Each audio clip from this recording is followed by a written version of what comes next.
Hey there, fellow Colorado homeowners. Let me ask you something. When you picked out your home insurance, what was the deciding factor? Was it a name you recognized from a commercial? Or maybe the cheapest quote you could find? That's what most people do. But the thing is, here in our state, that simple choice, well, it's turning into a really, really expensive mistake for a lot of folks. I mean, just look at these numbers. After that absolutely devastating Marshall Fire, Colorado State University did a study, and what they found is, frankly, it's shocking. A whopping 74% of the homeowners who lost everything were underinsured. Think about that for a second. That's almost 3 out of every 4 families discovering at the worst possible moment that the policy they'd been faithfully paying for just wasn't going to be enough to rebuild their lives. This isn't just some abstract statistic, you guys. This is a financial nightmare for thousands of our neighbors. So that really brings up a critical question for every single one of us homeowners in Colorado, right? When the next disaster strikes, and we know it's a when, not an if, is your policy actually going to be enough? That's exactly what we're going to tackle today. In this explainer, we're going to give you the tools you need to decode your own coverage so you can answer that question with real confidence. So here's what we've got on tap. We'll start with a quick look at Colorado's insurance crisis. Then we're going to dive into what I call the 2 competing philosophies behind every single policy out there. We'll even have a little hail and wildfire showdown to see how they stack up. After that, we'll help you figure out how to match a policy to your profile, and I'll give you a super simple guide to decode your own policy. And we'll wrap up with the most important questions you should be asking. Okay, let's get right to the heart of this. The single most important thing to understand is that pretty much every home insurance policy, I don't care what brand name is on it, is built on one of 2 totally different philosophies. It's not about the company's logo, it's all about how the policy itself is constructed from the ground up. And the best way to wrap your head around this is to think about booking a flight. We've all done this, right? One type of policy is like flying a budget airline. The ticket price looks great, super low, but then you got to pay extra for your seat, for your carry-on, for a bottle of water. Everything is an add-on. The other type is like buying an all-inclusive ticket. Yeah, it costs more up front, but pretty much everything you could possibly need is already baked right in. So let's break that down. On one side, you have the a la carte policy. This one hooks you with a lower base premium, but that's because it's only giving you the bare bones coverage. It often kicks out common Colorado risks, like certain types of hail damage. If you want that protection back, you have to buy it separately through these little add-ons called endorsements. Then you've got the all-in policy. Sure, the premium starts higher, but it gives you much broader coverage right from the start. It includes more of those common risks, so there are way fewer major exclusions you have to hunt for and manage. Okay, so now for the real test. Let's pit these 2 philosophies against Colorado's biggest threats, hail and wildfire. Because believe me, this is where the fine print in your policy goes from being boring text to making all the difference in the world. All right, first we've got to get a couple of key terms down. The first one is actual cash value, or ACV. This is super important. ACV means the insurance company pays you for what your damaged property is worth today with all its age and wear and tear. So let's say a hailstorm wrecks your 15-year-old roof. With ACV, they're not cutting you a check for a brand new roof. Nope, they're paying you for the value of a used 15-year-old roof. And that big gap between the 2, that comes straight out of your pocket. Now, on the flip side, you've got replacement cost value, or RCV. This is a whole different ballgame. RCV is designed to cover the full cost of replacing what you lost with brand new materials. Now, they usually start by giving you a check for the ACV amount, just like the other policy. But, and this is the key, once you've actually done the repairs, you send in the receipts, and they pay you back the difference they held back for depreciation. At the end of the day, it's designed to make you whole again. And the last one, and oh man, this is a big one, be cosmetic damage exclusion. You really need to watch out for this. This is a tricky little clause that basically says if hail batters your roof and leaves it looking like the surface of the moon, but it doesn't actually punch a hole all the way through, the insurer won't pay to fix it. Why? Because the damage is just cosmetic. As you can imagine, this causes some major fights during claim time. So let's put it all together. A big hailstorm rolls through.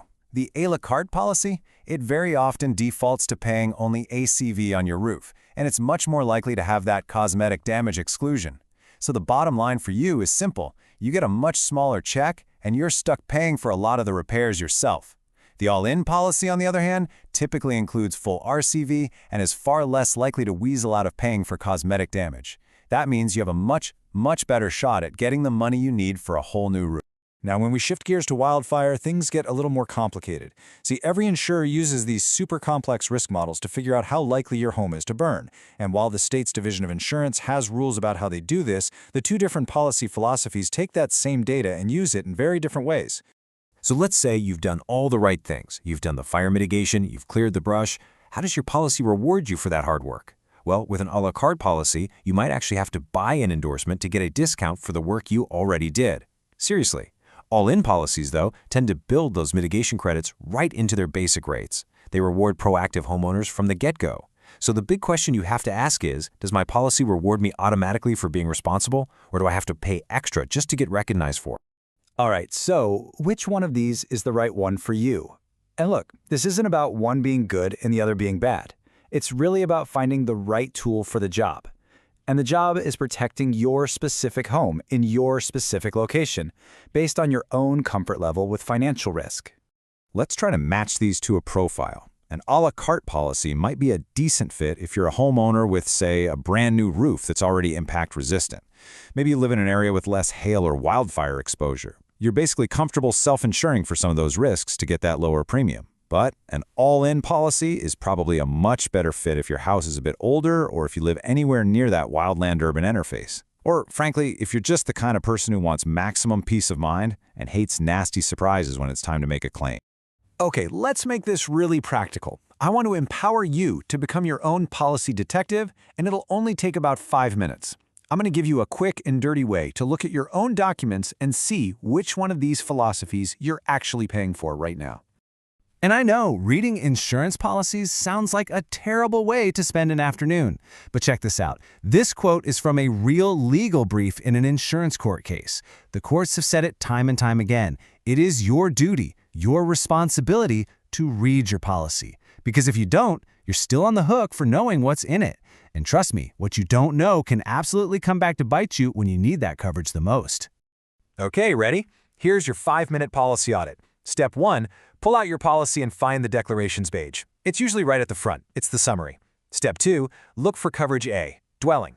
Is that number really enough to rebuild your house from scratch in today's crazy market? Step 3, find your deductible. Is it a flat number or is it a percentage? A percentage deductible for wind and hail can be a massive, shocking expense.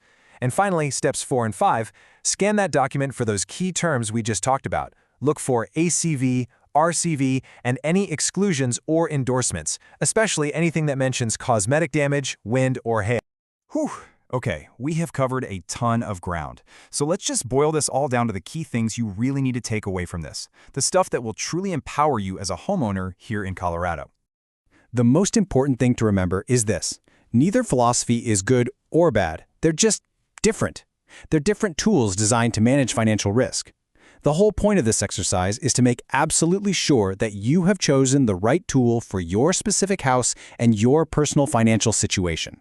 And please, whatever you do, don't ever feel like you're powerless in this situation. Get this, just in the last year, the Colorado Division of Insurance helped homeowners just like you get back more than $26 million from insurance companies.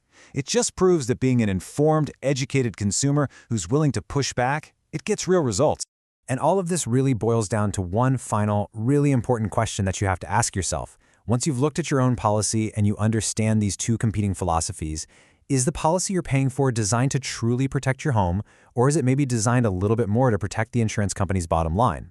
So if answering that last question makes you feel even a little bit uncertain, or if you were digging through your policy and found some of those terms we talked about that made you nervous, it might be time to get a professional, independent set of eyes on your coverage. The one thing you absolutely don't want to do is wait until after the storm or after the fire to find out if you have the protection you thought you were paying for.